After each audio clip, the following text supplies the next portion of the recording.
Olá, meus queridos, que a graça e a paz do Senhor Jesus estejam com você nesse dia, é a minha oração. Muito obrigado a você que nessa hora reserva um tempo para ouvir a palavra de Deus, para ser edificado através das Santas Escrituras.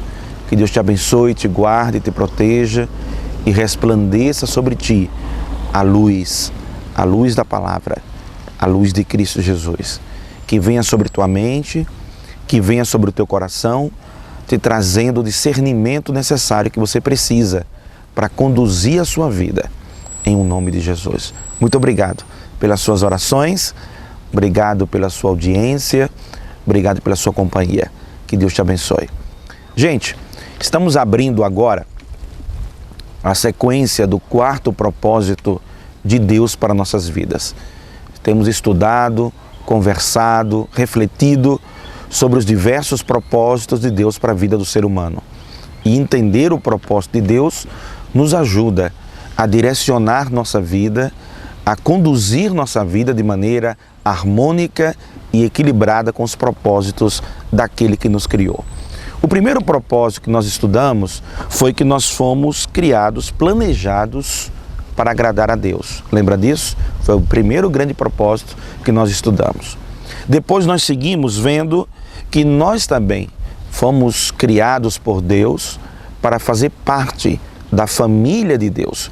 O conceito de família, o conceito de pertencimento, o conceito de estar dentro de um corpo aonde somos membros uns dos outros e nos tratamos como irmãos e, portanto, constituímos uma família de ordem espiritual, ligados pelo sacrifício salvífico de Cristo Jesus na cruz do Calvário.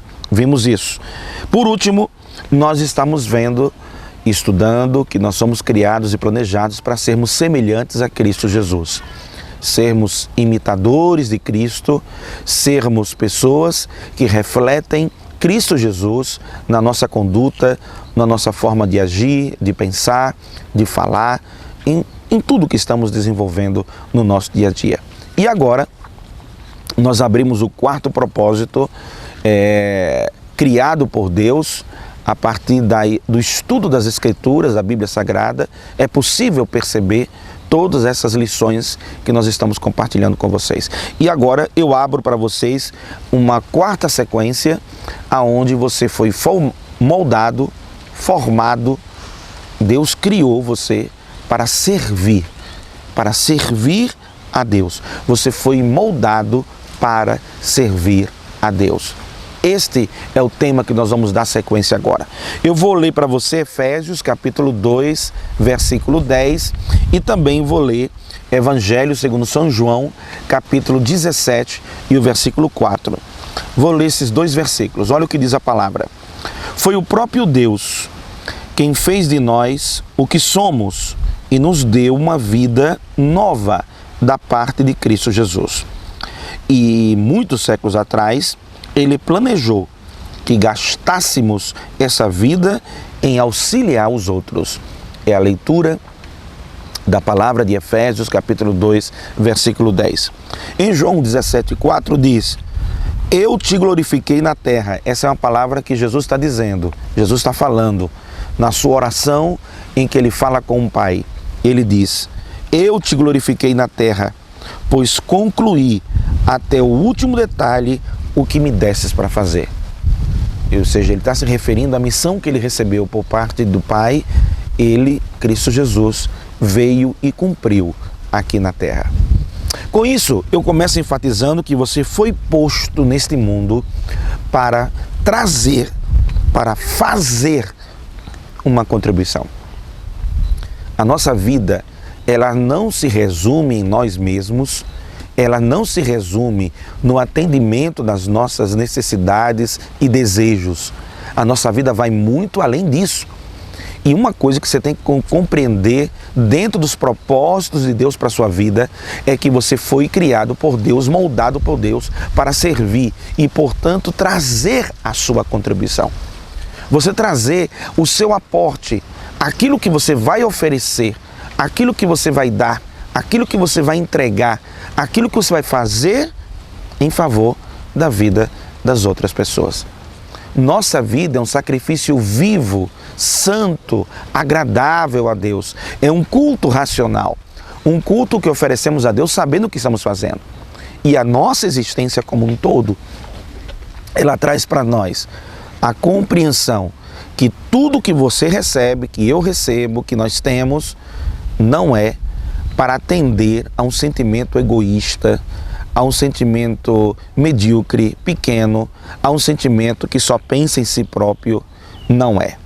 Você foi criado por Deus para aquilo que você recebeu, você também poder dar. Você olha para o mar da Galileia e você olha para o mar morto e você percebe duas coisas bem distintas entre um e o outro. O mar da Galileia é considerado um mar vigoroso, é considerado algo com muitos peixes, com muita vida, porque acontece uma coisa linda com o mar da Galileia. Ele recebe as águas e ele deságua, ou seja, ele retribui, ele traz, ele dá continuidade, ele gera fluxo. O Mar Morto, por causa da quantidade de minerais que tem e da cerca que é, do fechado que é, ele recebe água, mas ele não deságua.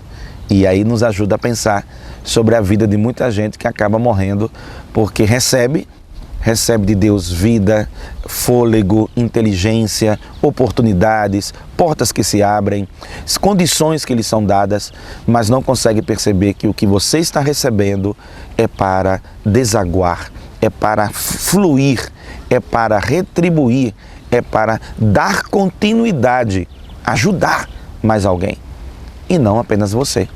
E não apenas as suas próprias necessidades. Pense sobre isso no dia de hoje.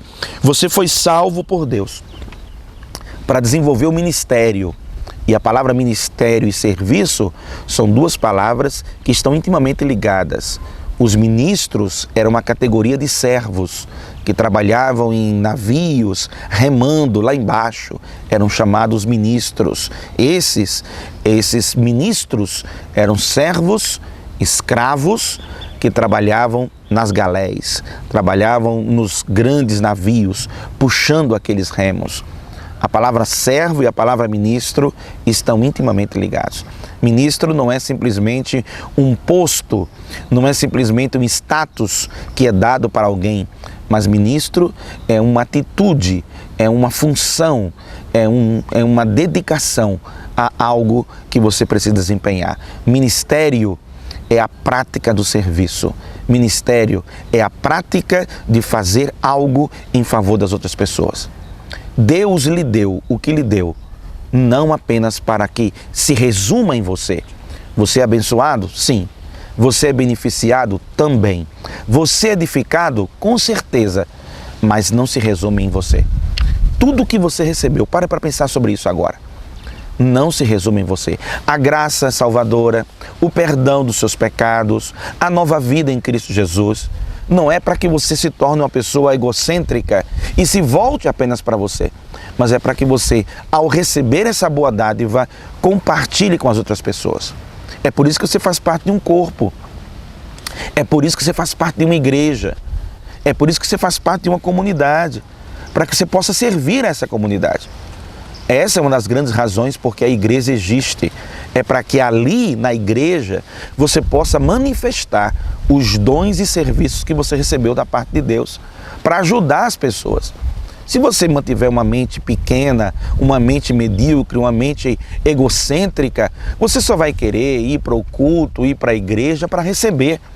Quando, na verdade, você não deve pensar nisto. E não é essa a sua atitude. Você deve ir para a igreja, você deve participar dos trabalhos, você deve estar na sua faculdade, lá na sua profissão, você deve estar no seu bairro, aonde você está, com o seguinte pensamento: não é o que eu vou receber, é o que eu vou dar, é o que eu vou retribuir, é o que eu vou ajudar, é o que eu vou contribuir para o bem comum das pessoas que convivem nesta comunidade comigo. O que você está fazendo? Quantas pessoas você está ajudando? Quantas pessoas você está servindo? Eu pergunto a você hoje. Não apenas missionários, pastores, líderes têm a responsabilidade do serviço. Na verdade, todos nós que entregamos nossa vida a Jesus, ato contínuo, Uma vez entregue a vida a Jesus, nós estamos à disposição para servir.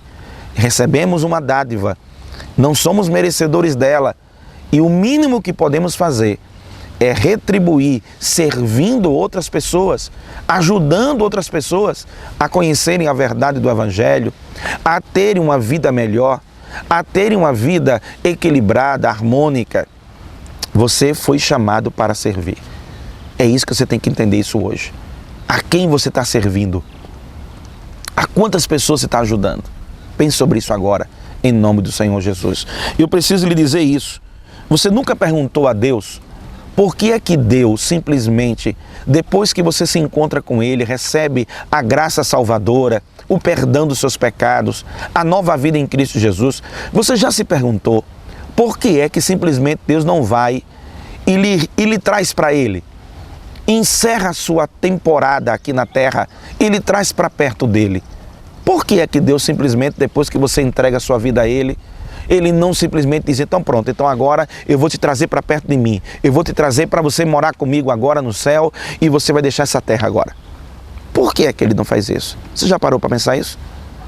Por que é que na oração lá de João 17, Jesus disse, eu não peço que os tires do mundo, mas que os livres do mal? Já se perguntou sobre isso? Eu tenho algo para você pensar e algo para lhe dizer sobre isso. Certamente é porque, uma vez que você recebeu a revelação da palavra de Deus, recebeu a nova vida em Cristo, recebeu dons, recebeu ministério para servir a obra do Senhor. Uma vez que isso aconteceu, você precisa agora comungar, compartilhar, vivenciar isso com outras pessoas, fluir e não ser egoísta e não pensar apenas em você mesmo. Eu deixo essa palavra para você hoje. Olha, tem uma frase aqui que eu acho importante dizer para você.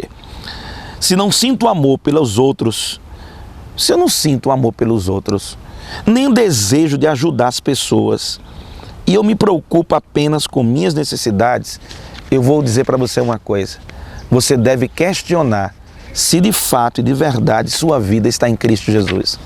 Porque se sua vida está em Cristo Jesus, o amor pelos outros flui, o interesse em ajudar as outras pessoas também flui, e isso também acontece. Deus te abençoe. Palavra para você pensar hoje, palavra para você meditar hoje. Tudo isso que eu estou dizendo, descubra em que ministério você vai servir na obra do Senhor, na casa do Senhor.